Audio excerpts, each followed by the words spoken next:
Good morning and welcome, Patriot Radio News Hour. I'm Joe Jaquint, CEO of the Patriot Trading Group, and our toll-free number 800-951-0592. The website at allamericangold.com, and of course, the physical delivery of wealth insurance.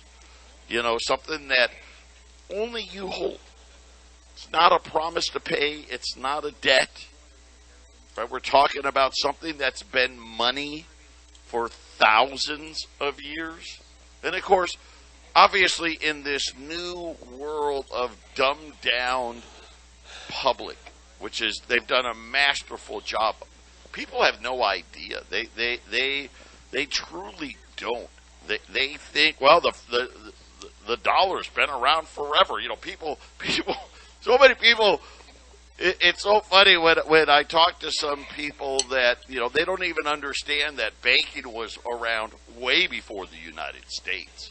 Banking law was really created mostly by the English. That fiat money has always been a temporary thing.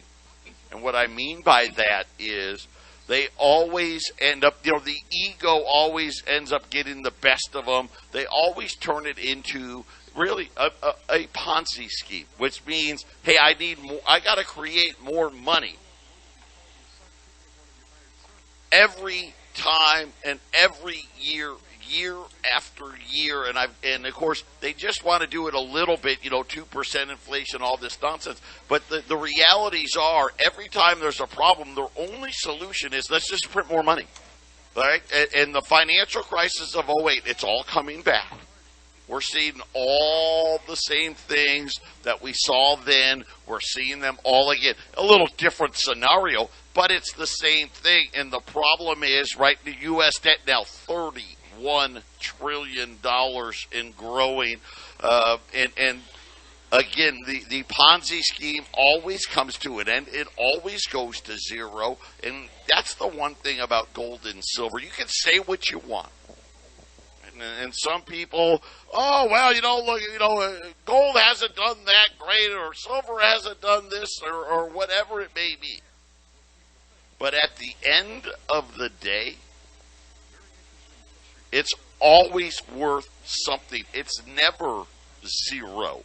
And if you actually look at it from when they closed the gold window from 1971 to today, gold has outperformed Wall Street, Jason. It's not even close. But again, they want you to be dumb. They want you to be uneducated, and want you to believe that if Jim Cramer says it, it must be true. You know why gold outperforms things like the markets? It's because with a central bank system, Joe, it's meant to steal from the citizens. So you have a market, which is, you have stock. Hey, I'm going to buy IBM stock. And your goal is that it's going to go up in value.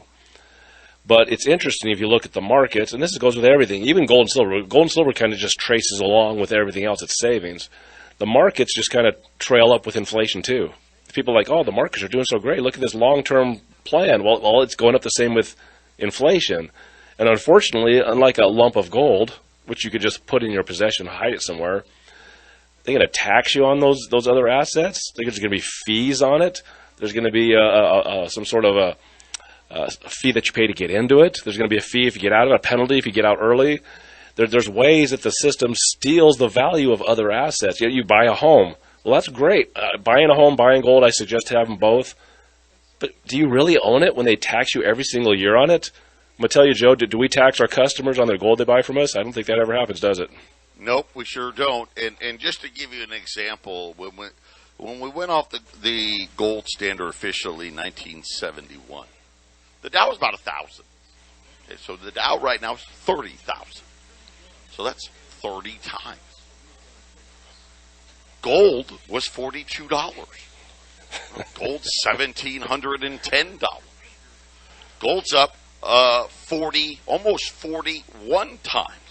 And to Jason's point, that's without taxes, without fees, right? Without all these other things that you get with these paper assets. And again, I think when we watch all of this play out, the realities are they're getting ready for all of the paper currencies, whether it's the yen, the euro, the pound, the dollar, the renminbi. They're all getting ready to come to an end. I think they're going to come into an end in unison. We're going to have a digital currency. And Jason, I am extremely confident before 2030 gets here, and the realities are it could be as early as 2025. I think that's what we're going to be facing. I agree with that, absolutely, Joe, absolutely, and I can hear it in the back of my head. You know, some audience members are like, well, yeah, but to buy gold, I have to pay a couple of $100s over spot. And I can't believe that. And I was like, I got a solution for you. You can go get it yourself.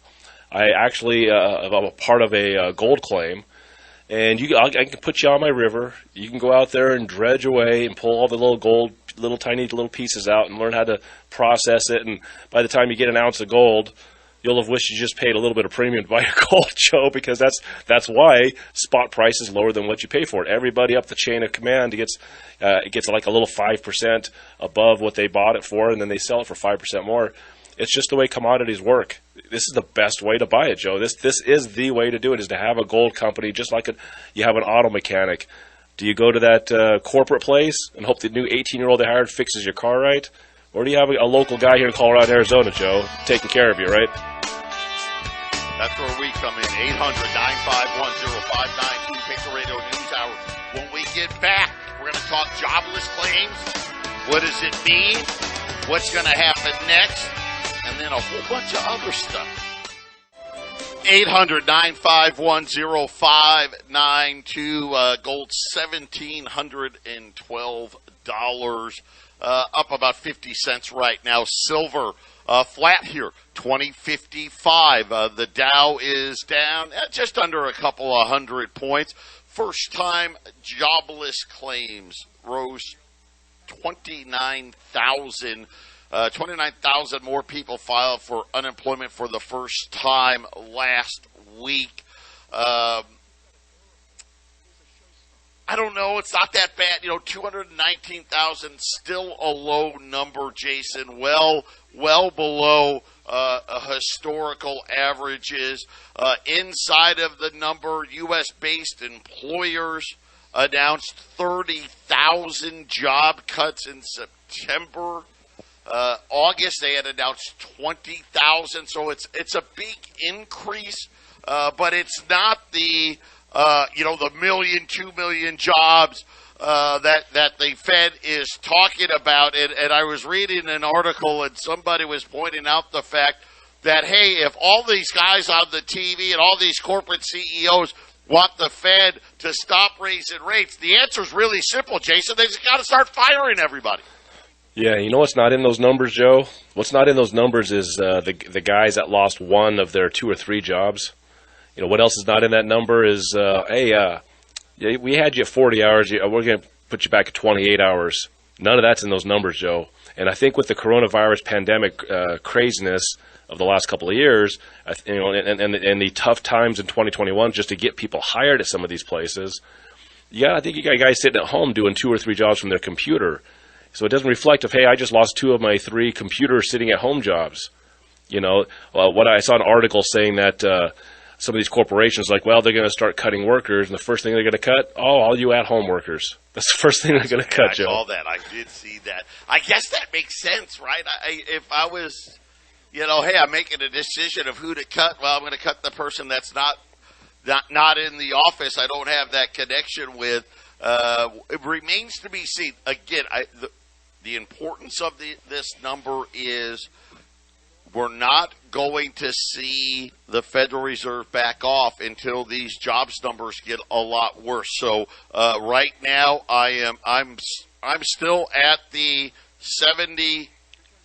75 basis points for the next meeting, and I really think that's probably going to stay. Tomorrow we'll get the jobs created number, and again, I expect that one to still be a big number. 200,000-300,000 jobs created is going to be my guess. And Jason, that just means, again, and that number, the actual number's not important. It's going to be wages, right? Are wages still rising, which they're going to be, which I think is another indicator that rates got to go a lot higher. You remember, all these numbers are meant to kind of paste over and make the jobs numbers look better than they are normally, because that's normally what the Fed wants. So now they're kind of trapped because they're looking for the bad numbers so that if they need to change policy, they get the green light. So even in the job creations, Joe, once again, the guy loses one of his 2 or 3 jobs. Well, then he needs to replace that, and he goes and gets another job, and then they count it on the job creation. It doesn't get counted when you lose it, but then it gets counted when you wanted to get one of those jobs replaced. So that number might be pretty decent tomorrow. It might be pretty just fine, and not what the Fed wants. Yep, exactly right. The national debt has just surpassed $31 trillion for the very first time. Here's the problem. This is another one of these little misnomers. The fiscal year had just come to an end. Fiscal year 2022 for the federal government is over. Fiscal year 2023 just started here in October. The debt now over $31 trillion, but they've hidden, Jason, about $700 billion of debt that hasn't shown up yet because of these tricks that the Biden administration, and really not just Biden, all these administration plays. The Treasury Department had almost $1.6 trillion in its checking account. They've run it all the way down to about $500 billion. So in about another month, all of a sudden the debt issuance, Jason, are going to have to shoot up again because the Treasury essentially was running its money down and delaying a lot of bond purchases that need to be made to fund the debt. Yeah, it's interesting because as soon as you started talking about the national debt, so I checked it out. They're already under $45 billion, above $31 trillion now. So it's man, that thing moves fast. But I was looking at this other number we don't talk about as much, which is the total U.S. federal government spending, which, believe it or not, is actually counting backwards right now. Because remember that little plan that Biden passed, and he says it was going to help the deficit. So technically, the clock right now is actually spinning backwards. But still, it's just shy of you got to count it, $1 trillion. $6 trillion. Our U.S. federal government is going to spend $6 trillion this year, Joe. Come on, man. Sad part. Here's the sad part. We're taking in $4 trillion, over $4 trillion, and yet it's not enough. And the problem is, it's not just missing, right? It'd be one thing. Okay, hey, we're spending $4.7 trillion, but we're taking in, $4.5 trillion. It's real close. Even with record taxes we are taking in, the United States government has never collected more taxes from its citizenry ever. And yet they're still about 33%. They're a third short. Terrible. It's just horrible. I mean, well, think about how do you do the math? Think about what taxes would have to be and get ready. Listen, this is before 12.5% increase in food stamps that 42 million people get. Yep. That's before the 8.5%, or give or take, right? I'm going to say 8.5% COLA adjustments that are coming in January. And you start looking at these layouts now. This was before interest rates went sky high, right? Think about most of the money now that the Fed has borrowed over the last 15 years, Jason, has been at near zero. Why don't they just cut the spending? This is common sense. So it will, of course, never happen in our lifetimes probably, but why don't you just cut the spending down to $2 trillion? That should cover most of the social programs we have, at least well enough.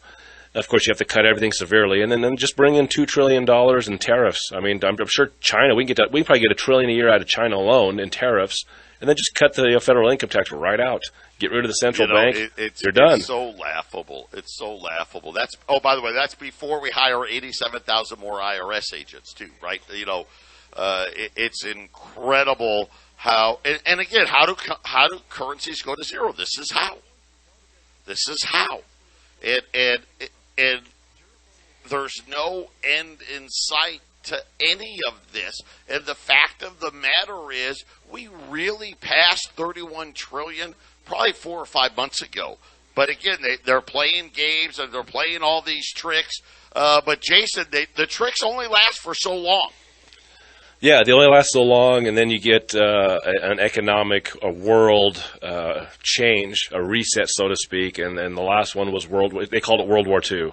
That was a global monetary reset. They called it World War II, but that was a war that didn't have to happen. That absolutely was a contrived and controlled and planned out war. And it's because they wanted the Bretton Woods. They wanted to make every industrialized nation beg for some kind of a fix to all the damage that was done in Europe and Asia. And suddenly, America's the heroes, right? Never mind that Russia actually won the war against the Nazis mostly. If you really look at it, it was really the Russians. But since they've joined the big club of cartel banks now, this is what we're left with, this great reset. The Cold War. We've been at war ever since, Joe. The Cold War, how long did that last? Then you have Middle Eastern wars, and you got wars on terror and wars on drugs and wars on this and that, war on a pandemic. It's a constant emergency that never ends, and you're exactly right. It comes to an end, Joe, but as long as you keep the same guys making the decisions, they'll just change it to something else. It's like, well, you all take a big hit while we change it to look like something different, like we fixed it. That's what's headed for us. And I want to point this out, because it bears to know, because we're getting more details about last week what happened in the UK. Today we learned that the entire UK pension system was less than a couple of hours away, less than 2 hours away from complete insolvency, which obviously we're talking trillions of dollars of losses, even at the UK level, and highlighting how big of a problem, how big this house of cards really is. And I've been talking about liquidity here in our debt market because it's a liquidity problem, which really just means it's a debt problem, right? There's too much debt, and the amount of debt that needs to be rolled over is more than what the market is willing to absorb, and we're stuck in this horrible cycle. And again, I'm going to promise you this: quantitative tightening. I've been insiders. Naomi Prinz was out saying that the Fed has only sold $100 billion off of their balance sheet. They're supposed to have been doing $100 billion a month starting 6 weeks ago. And she basically is saying, Jason, the Fed isn't doing it because they know there's no buyers. How do you sell a mortgage-backed security with this interest rate hike cycle? How do you do it, Joe? I ain't buying it. Yeah, you can't do it. I'm not buying it either. How about this? Man, how much are these electric vehicles going to cost? The math doesn't work. I've done the math on this, too. It doesn't work. And actually, I guess that's a lie. I didn't do the math. The head of Toyota did the math and has been begging anybody that would listen, please don't do this.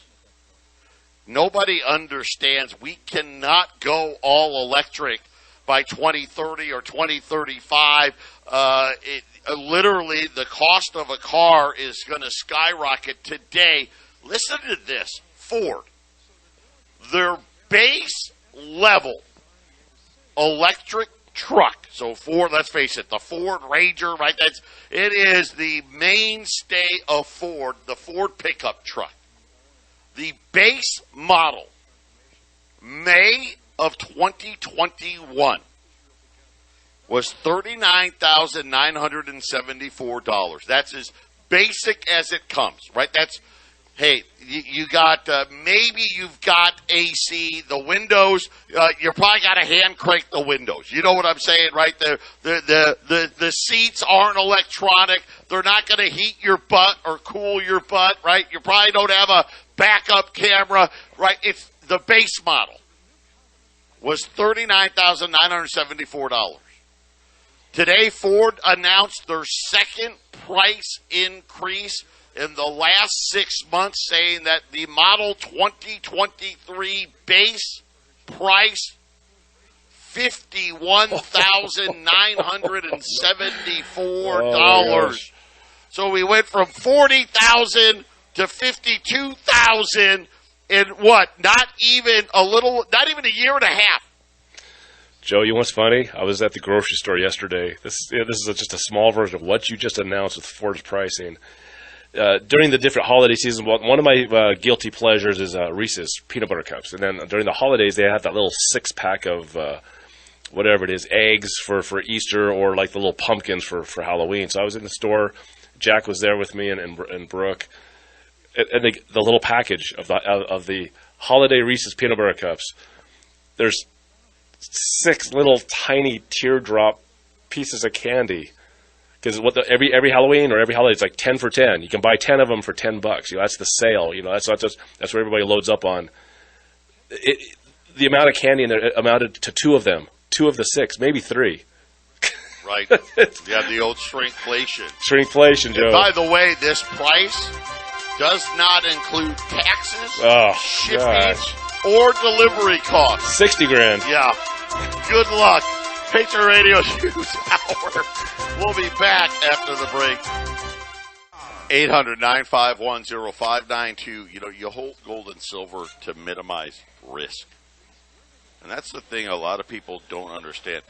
Obviously, I absolutely think you should be investing in 401ks and IRAs, stuff that my son does to allow you to put your money in certain tax vehicles so you don't have to give all of your wealth away to Uncle Sam. But you have to understand the amount of risk is enormous. And when you hear the Bank of England say, hey, by the way, the entire pension system was less than 2 hours away from insolvency, just tells you how big these risk factors are. And some of the most celebrated people out there that they tout for you to be an expert and listen to these people, they're nothing more than entertainers. Jim Cramer, the head one, the Booyah Man, as I call him, he's very entertaining. Listen, I like to watch him. He's very passionate. Man, he sounds really smart, and you think, hey man, look how popular he is. He must give out the greatest advice, and everyone's got to make tons of money. Well, the realities are that's not the case, and to prove it, there is now a new fund.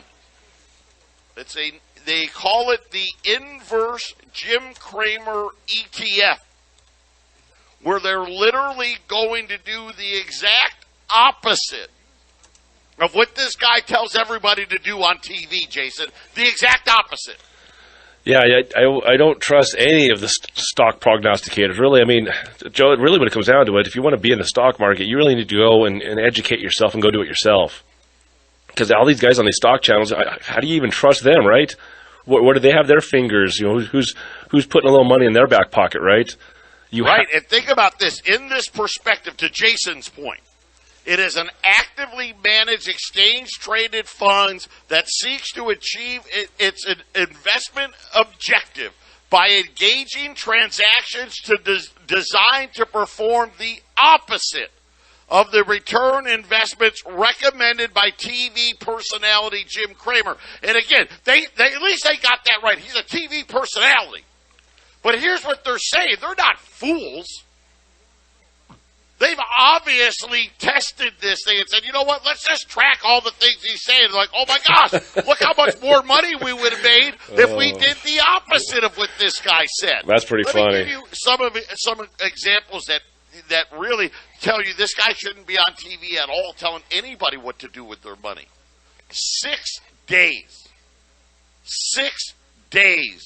before Bear Stearns went under, he got a question on his show.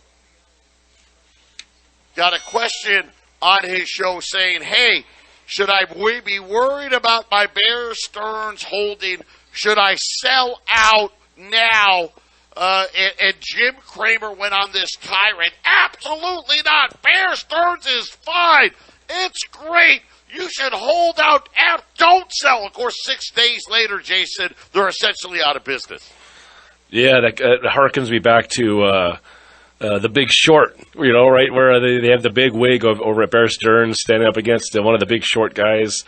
I always forget the guy's name. He's one of the other characters that actually bet against the system. And and this actually happened. This is the one part of the movie because they tell you that they're inaccurate for dramatic effect. But during this scene, they're like, this actually happened, where the Bear Stearns stock was just cratering during the speech, just falling off the map. And then he looks over, he's like, "You going to buy more of that stock now?" The guy's like, "Yes." That's just retarded. It's ridiculous. Listen, I'm not making fun of Jim Cramer, but it's a fallacy, and this is the problem, because they tell you that, hey, you've got to invest in, and listen, I do it because I feel like, you know what, I've got to have different buckets of money because I already know that what I'm going to get on Social Security is no way is going to allow me and my wife to pay any bills. I mean, you're not paying for anything with those checks. That's how worthless the money's going to be. Well, Joe, but the realities are, Jason, you're not. This is not some get-rich-quick scheme. This is meant for a small few to make their money. You know why they make the money? We make the money on the trades. We a little fee on the front, little fee on the back, right? At the end of the day, you're lucky if you have what you put in there that year. Yeah, and if inflation just simply brings your stocks up over 10 years, then you pay taxes on inflation. Joe, do you feel better?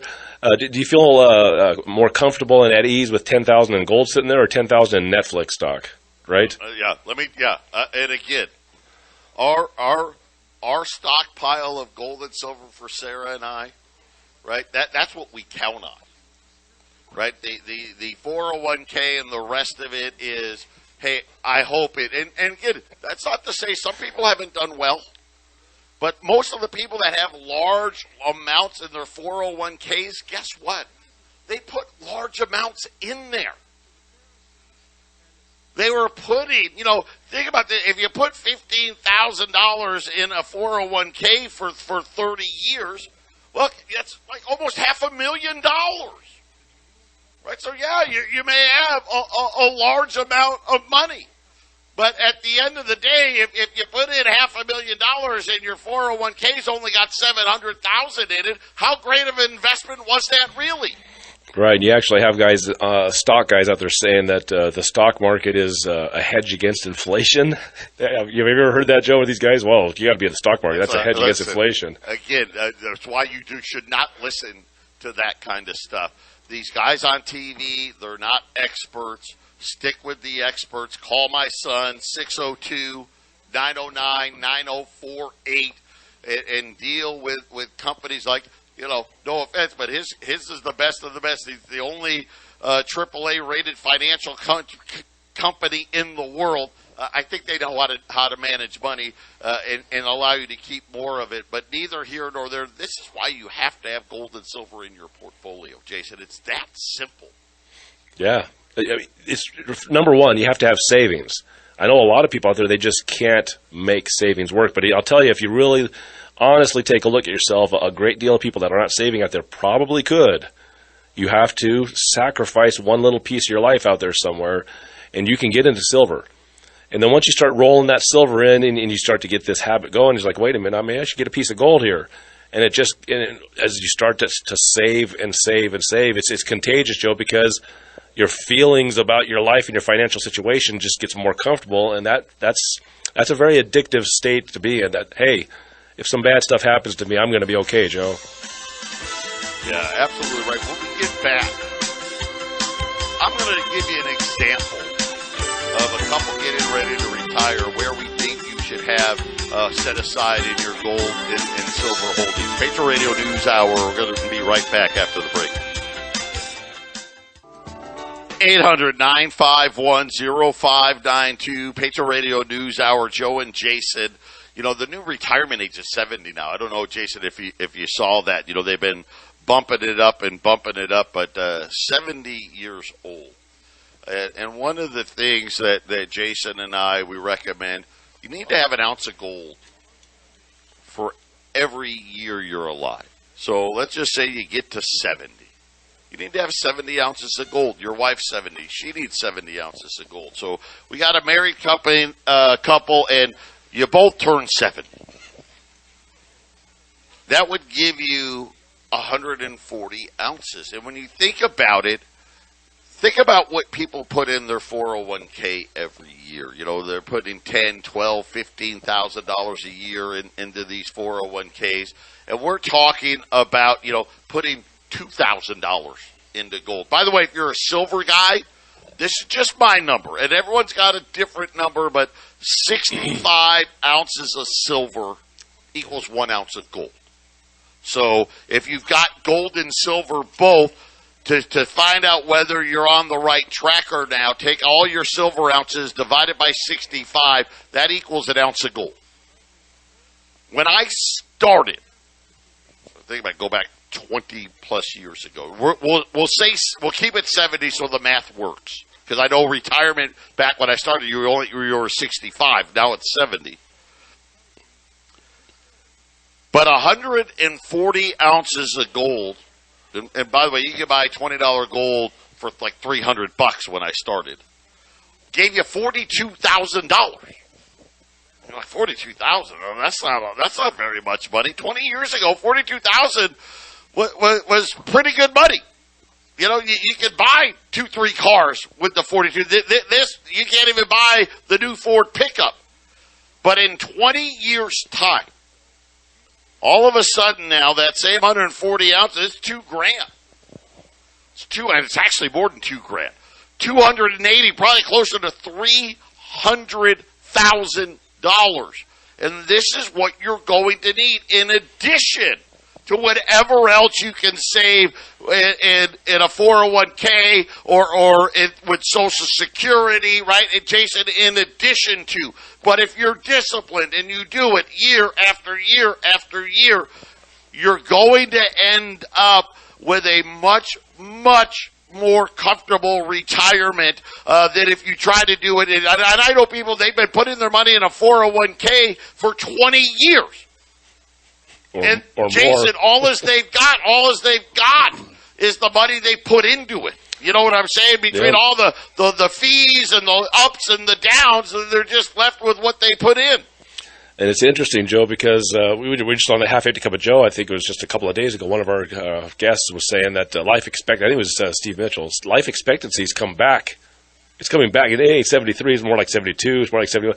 Isn't it interesting that retirement age is starting to get close to death age? It's kind of a problem there, Joe, when retirement used to be 62 and the life expectancy was 75. That looks like 13 years of work-free existence, right? Now what is it, 2 years? I'm going to tell you, man, what a great way to hand down wealth with gold, too, by the way. Yep. You don't need lawyers. You don't need any of that stuff. But neither here nor there. And think about it. At $4,000 gold, we're talking well over $500,000. And I think that's what we're going to see here in the very, very near future as this whole house of cards comes unraveled. But this is what we're talking about with Jason. When my wife and I talk about what we're doing and how we're getting ready, because, you know what? I'm 52 years old. You don't have that many more years left. You have to plan. You got to get ready. And really, for us, the thing that gives us the confidence is our gold and our silver. That's what gives us the confidence. We know, hey, we've got a good net, and guess what? It's not going to zero. And really, by all accounts, you look at what gold has done over the last 22 years, it is one hell of a performance, Jason. Yeah, I haven't said this in a while, but when Jack was in Boy Scouts, Cub Scouts actually, he was really young. We have these get-togethers with the other dads, and then some conversations. There's this one dad. He's a tech expert. I think all aerospace and Bolt or something like that. Real high end tech guy. Good, living well, good money coming in. And I was at the beginning of understanding gold and silver, and I had a question for him because he was doing so well. So anytime someone's doing better than you, you should go ask questions, because if they're open to answering questions, you'll get something much more than money. That's more important than money. You'll get knowledge. And I asked him, because I was always paying down debt. My big thing years ago was just get rid of the debt. And I would say, hey, what's better, having no debt and no savings, or would it be better if I had like $200,000 in savings and $200,000 in debt? And he didn't even bat an eye. You have to have the savings and the debt. Of those two situations, have the $200,000 in debt, have the $200,000 savings. If you don't have the savings, it just takes one emergency and you are wiped out. And pretty soon all you'll have is debt and more debt, and you'll have no savings. That's how important it is to get savings in your pocket, Joe. Yeah, and it's one of those things, that's the last thing they want. And again, if you look at all the rules that they've been passing, let's not forget about these rules, because they're doing it for a reason. Most people, if you ask them about Dodd-Frank, would probably say very positive things. Right, because Dodd-Frank, that's the bill, the too big to fail bill, right? Yeah, well, it saved everybody. Right? It didn't save anybody. It saved the millionaires and the billionaires. But the realities are the Dow still went down to 6,000, and a lot of people lost their jobs. And what did they do, Jason? They had no savings. So what did they have to do? They had to take out all of their 401k money. They took it out early. They had to pay penalties, right? They've lost that nest egg and are now being forced to start over. It's ridiculous when you think about it. But now they've set an even bigger trap for the next time around. We'll talk a little bit about that when we return. 800-951-0592, Patriot Radio News Hour, Joe and Jason. And again, the new Dodd-Frank rules. They're really something where now that we're seeing all of these little emergencies, these little accidents, and they're really issues of liquidity, which is the worst type of an event. Remember the ability that they have. First and foremost, it's a bail in and not a bail out. That means depositors are on the hook. I'm a firm believer, and this is why they're adding 87,000 IRS agents. It has nothing to do with going after tax dodgers or anything like this. They're getting them ready because they're going to go through your bank accounts, and they're going to tell you how much of your money you get to keep. I know it's FDIC insured for $250,000. I've only got $200,000. It sounds like you're safe. Just know this. The FDIC's got $130 billion. That's what they've got stocked up for the FDIC insurance. Just one bank, JP Morgan. They've got $3 trillion worth of deposits. Right? Bank of America, almost $3 trillion. Citi, almost $3 trillion. Wells, almost $3 trillion. You get the idea. They don't have the money. Not even close. Where do you think it's going to come from? And there's going to be a good chance, especially those people that have kept a large amount in their bank accounts for years. And this is how the laws are written. I'm just educating you. Hey, we're not taking your money. You don't need it right now. The bank needs it. And here's some stock in this new bank. You can't sell it. But maybe later you'll be able to sell it and we'll get you the rest of your money later. When it comes to your investments, I don't care if it's a money market, a 401k, an IRA, it doesn't matter. Your E-Trade account,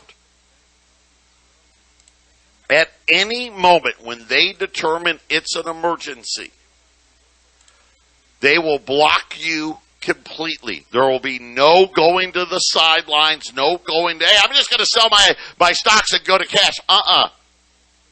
It's an emergency. You're riding it out. I want to take my money out of my money market account. Nope. It's an emergency. You take the losses all along with everybody else. Could you imagine watching the Dow go from 14,000 to 6,000 and not being able to go to the sidelines? That's what the new laws have been written, Jason. That's what they are. Yeah, they don't write laws to help the average guy out there, Joe. These are the laws and rules, right? So you got the laws from Dodd-Frank and then the rules from the SEC. Correct. Brian sent me a meme. I don't have the exact thing in front of me, but it's basically looks like some college age girl talking to some really aggressive looking family man. And he's like, "Hey, did you hear about the new law they want to pass?" He's like, "No, tell me." He's like, "It gives the government more power to," and then he's like, "No." Do you want to vote for it? No. The moment it gives the government more power. That's really what it comes down to, Joe. Why none of this stuff that empowers the government further should ever be voted in. They've got more than they need. They're spending $6 trillion a year. They got more than they need. Yeah, and again, this was their great solution to Dodd-Frank. So, like I said, you need to have your savings in gold and silver and not in the debt markets. The debt markets, that's for extra. At least that's how I run mine. 800-951-0592.